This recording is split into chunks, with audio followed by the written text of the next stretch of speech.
Let's talk about chronic lymphocytic leukemia. As the name implies, this is a chronic condition.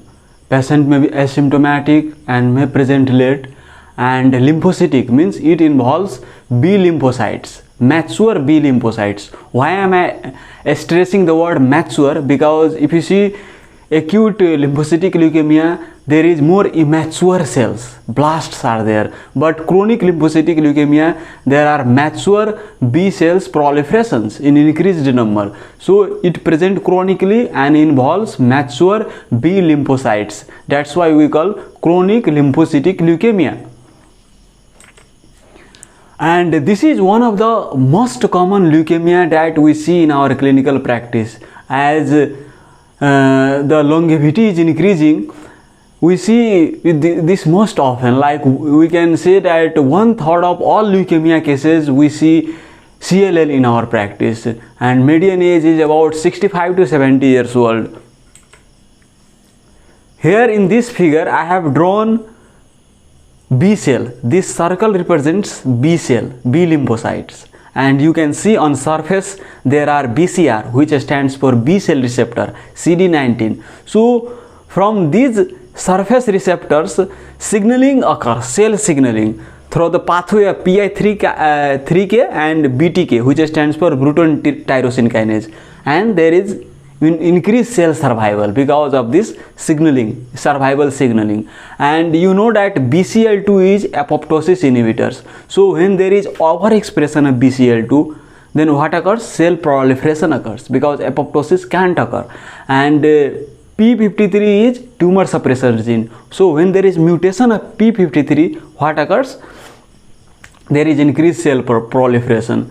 So you should remember BCL2, P53, BTK, PI3K. Why do we need to know this? Because there are drugs that targets these BCL2, bruton tyrosine kinase, PI3K,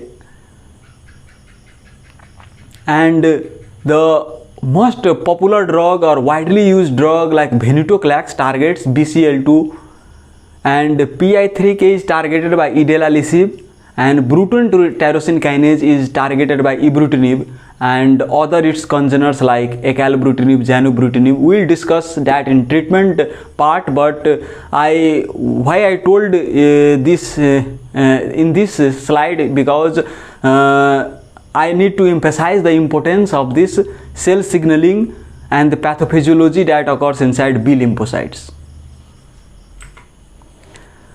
Moving towards clinical features, what we have seen that most of the patients have no symptoms, maybe asymptomatic, and we do CBC for other purpose and we see increased lymphocytes. Then we order peripheral smear and we see mature lymphocytosis suggestive of chronic lymphocytic leukemia. They give reports. So, and most of the patients are asymptomatic that we have seen. And if this CLL progresses to advanced stage, then patient may have symptoms. Like if there is marrow failure, then can have anemia, infections, thrombocytopenia, or patient may have B symptoms. B symptoms means like weight loss more than 10% in 6 months, which is unintentional, drenching night sweats, fever. So these can be there. Moving towards investigation, what investigations do we order? I already told you that CBC, peripheral smears. So CBC peripheral smear is the first investigations that no one forgets. So in peripheral smear you can see mature lymphocytosis, mature, and that is greater than 5000 per microliter. We can do immunophenotyping for to see the cluster of differentiation CD19, 23, CD5. There can be aberrant T cell antigen. You know this is B cell, mature B cell, but there is aberrant T cell CD5 present here. Other investigations, like you know that in CLL there can be autoimmune hemolytic anemia. So if there is anemia present and increased bilirubin, increased LDH, then we can suspect that there can be autoimmune hemolytic anemia, and we need to order direct antiglobulin test or direct Coombs test, which is abbreviated as DCT, and there can be hypogammaglobulinemia. So if there is hypogammaglobulinemia, we need to give immunoglobulin replacement to prevent infections. So we need to also estimate serum immunoglobulin levels. And regarding bone marrow biopsy, we do not do for diagnostic purpose, but for prognosis it is important, because if there is marrow involvement, it suggests poor prognosis. And this CLL, they stage clinically and the staging, they have given BNet staging, Rye staging. Here we will discuss BNet staging, which divides this into 3 stages, A, B, C. In stage A, there is 2 or less areas of lymphoid enlargement, but if there is 3 or more areas of lymphoid enlargement, we call stage B. And regardless of the number of areas of lymphoid enlargement, when you see anemia or thrombocytopenia, it goes in stage C. And this staging system is also important for treatment, that we will discuss later. Now coming to treatment. So do you need to treat all CLL cases? Stage A, B may not require treatment, but stage C definitely requires treatment if there is anemia, thrombocytopenia. When do you consider treatment in stage A and B? If you see complications, so what can be the complications? Here you can see 6 complications: anemia, thrombocytopenia suggestive of marrow failure, enlarging symptomatic splenomegaly, or if there is lymphocyte doubling time less than 6 months, or if you see 50% increase in lymphocyte count in 2 months, or if you see autoimmune hemolytic anemia, thrombocytopenia unresponsive to glucocorticoids, or with B symptoms, then we need to consider treatment in these cases of stage A and B as well. So what are the options available? If you see the world literature, they say that if there is TP53 mutation negative, patient is fit and not much older, then we can consider FCR regimen. FCR stands for fludarabine, cyclophosphamide, rituximab.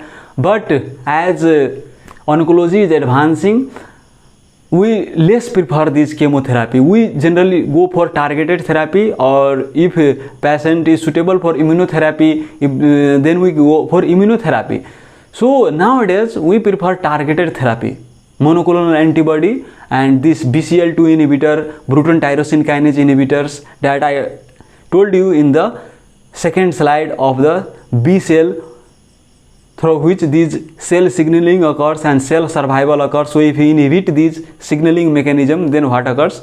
Cell dies. So VENETOCLAX is BCL2 inhibitor.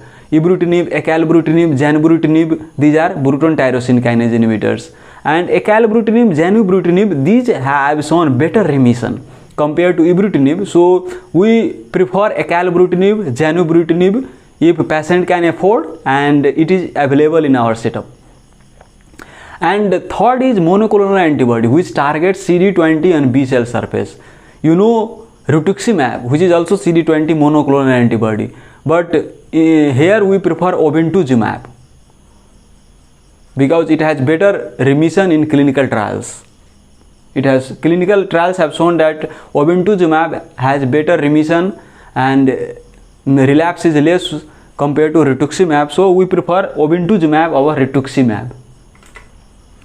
So when do you prefer VENETOCLAX and when do you prefer BTK inhibitor? So we also have to consider comorbidities a patient may have, because patient may not just have, patient is elderly, so may have other conditions like cardiovascular disease, may have hypertension, patient may be taking anticoagulation for atrial fibrillations, so may have deranged renal function tests, may be taking other CYP3 inhibitors, other drugs. So depending upon those, we prefer VENETOCLAX or bruton tyrosine kinase inhibitors. If you see cardiovascular disease, then we prefer VENETOCLAX. If there is uncontrolled hypertension, we prefer VENETOCLAX. If patient is on anticoagulant or high risk of bleeding, we prefer VENETOCLAX. And if patient is taking a strong CYP3 inhibitors, there is deranged renal function test, we prefer bruton tyrosine kinase inhibitors. So this is the treatment regimen of CLL. So initially we check for P53 mutations and deletion 70p. If there is deletion 70p or p53 mutations, then the preferred regimen is continuous acalabrutinib or zanubrutinib, brutinib, which is bruton tyrosine kinase inhibitors. So this is the preferred, and other second, third, fourth are alternatives. If it is not available or there is contraindications, then we can go for second options like VENETOCLAX with obinutuzumab for 2-year treatment duration. Third is Ibrutinib with VENETOCLAX, and fourth is Ibrutinib continuous treatment. But definitely if there is these p53 mutations, deletion 70p, then we prefer continuous acalabrutinib or zanubrutinib. And if there is no p53 mutations, there is no deletion 70p, then we check for immunoglobulin heavy chain variable region mutations. If there is mutation, then we prefer number 2 and 3, and if there is unmutated, then we can go for number 1, 2. But alternatively, we can use any of these 4. We prefer number 2, 3 in mutated IgHB mutations and 1, 2 in unmutated, but we can use any of these regimens because they have also mentioned that alternatively we can use any of these.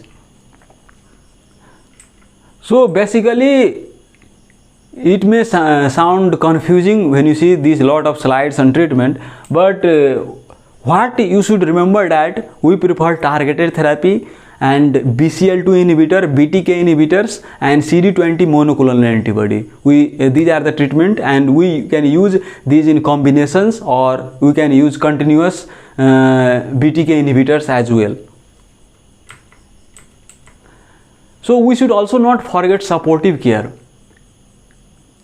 Supportive care, like if hemoglobin is less than 7, patient may require blood transfusion. If there are bacterial, viral, fungal infections, we need to treat that.